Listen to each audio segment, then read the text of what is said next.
피아노 교수법 강의 5 한국 피아노 학습.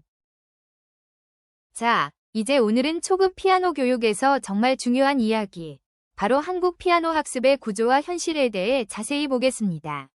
우리가 가르치는 환경이 어떤 구조로 이루어져 있는지, 그 환경이 학생에게 어떤 영향을 주는지를 정확히 알면 초급 지도를 완전히 다르게 설계할 수 있어요. 그럼 이제 장점부터 차근차근 살펴볼게요. 자, 먼저 우리가 살펴볼 부분은 한국 초급 피아노 학습에서의 가장 큰 장점이에요. 바로 높은 학습 동기와 꾸준함입니다.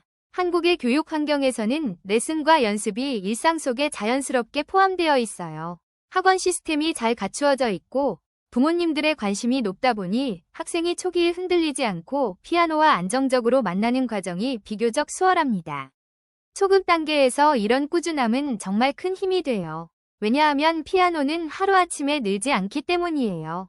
반복되는 신체 감각, 손의 구조, 박자 감각이 익숙해지려면 지속적인 접촉이 필요하거든요. 한국에서는 바로 이 지속성과 몰입이 자연스럽게 만들어집니다.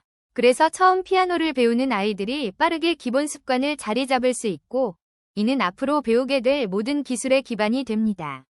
작은 성취 경험이 반복되며 동기부여가 계속 이어지고 학습의 흐름도 끊기지 않기 때문에 초급에서 탄탄한 출발을 할 수 있죠. 결국 꾸준히 한다는 것이 기술보다 더 큰 장점으로 작용하는 구조가 바로 한국 교육의 특징입니다. 이 흐름은 초급자에게 피아노와 친해질 시간을 충분히 제공하고 음악과의 첫 만남을 부드럽고 긍정적으로 만들어줍니다. 두 번째 장점은 기본기 정착이 빠르다는 점이에요. 한국 학생들은 손가락 독립, 박자 감각, 리듬 안정성, 기초 독보 같은 필수 요소를 짧은 기간 안에 탄탄하게 채워 넣는 편입니다. 그 이유는 명확합니다. 커리큘럼이 구조화되어 있고 학원 시스템 자체가 기본기, 난이도 상승의 규칙적인 흐름으로 짜여 있기 때문이에요. 특히 초급 단계에서는 기초 기술을 얼마나 안정적으로 잡느냐가 이후 음악적 표현의 폭을 거의 결정하는데, 한국 학생들은 초반에 체계적인 지도를 받기 때문에 속도감 있게 기본기가 잡히는 경우가 많아요. 이 빠른 기초 형성은 단순히 속도가 빠르다는 의미가 아니라 불안정함 없이 다음 단계로 넘어갈 수 있다는 장점이에요. 중급으로 올라갈 때도 부담이 적고 표현 해석 음색 훈련 같은 음악적 요소를 훨씬 여유 있게 배울 수 있어요. 기본기가 빠르게 정착되면 학생 스스로도 자신감을 얻고 학습 지속력까지 높아지는 구조가 만들어집니다. 이처럼 초급 단계의 속도감 있는 기초 완성은 한국식 피아노 교육에서 무시할 수 없는 강점이죠. 하지만 장점만 있는 건 아니에요. 가장 먼저 확인해야 할 문제는 진도 중심 문화입니다. 한국에서는 진도가 빠르면 잘하는 것처럼 보이는 분위기가 있어요. 그러나 초급자가 자세, 터치, 박자 안정 같은 핵심 역량을 충분히 익히지도 못한 상태에서 다음 곡으로 넘어가면 아이는 기술을 이해해서 배우는 게 아니라 그냥 버티며 따라가는 형태가 됩니다. 이렇게 쌓인 허술한 기초는 결국 중급에서 발목을 잡아요. 음색 조절이 안 되고 손이 불필요하게 긴장하고 프레이징이 부자연스러워지고 악보를 읽는 속도도 한순간에 느려져요. 결국 다시 돌아가서 고쳐야 하고, 그 과정은 아이에게도 교사에게도 매우 힘든 과정이 됩니다. 무엇보다 아이 입장에서는 나는 왜 안 되지? 라는 자존감의 문제로 이어질 수 있어요. 초급 때 급하게 넘어갔던 부분이 중급에서 큰 벽이 되어 돌아오는 거죠. 그래서 이 진도 중심 문화는 단순히 빨리 나간다의 문제가 아니라 아이의 연주 생애 전체에 영향을 미치는 구조적 문제라고 볼 수 있습니다. 두 번째 문제는 초급에서 정말 많이 발생하는 악보 위종과 외워치기 습관이에요.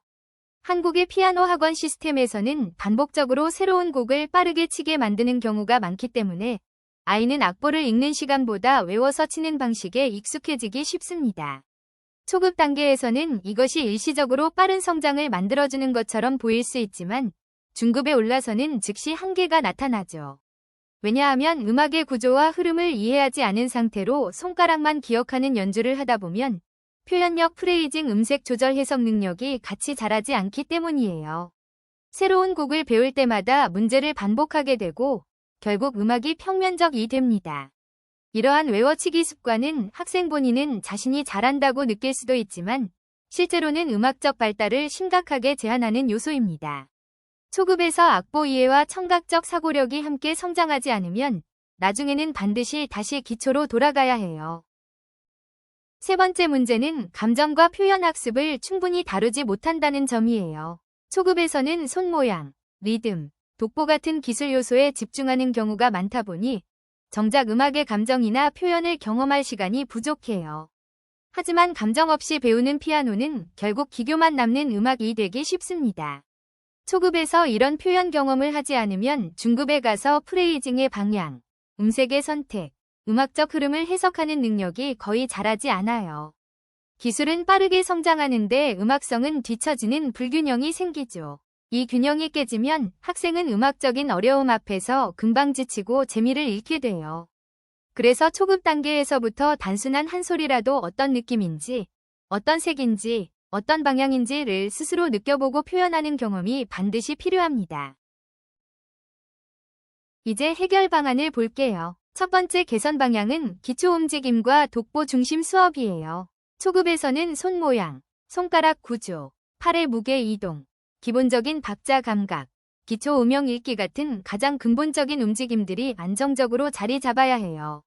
이 기초를 천천히 하지만 정확하게 만들어주는 것이 결국 중급 고급에서의 표현력과 해석력을 만들어줍니다. 속도를 조금 늦추는 것처럼 보일 수 있지만 사실 기초가 탄탄하게 자리 잡으면 그 이후에는 훨씬 빠르고 안정적으로 성장합니다. 특히 초급 독보가 안정되면 학생은 악보와 음악 구조를 함께 이해하면서 치게 되고 이는 나중에 해석 능력으로 자연스럽게 이어집니다. 즉, 기초의 질을 높이는 것이 가장 빠른 성장 전략이에요.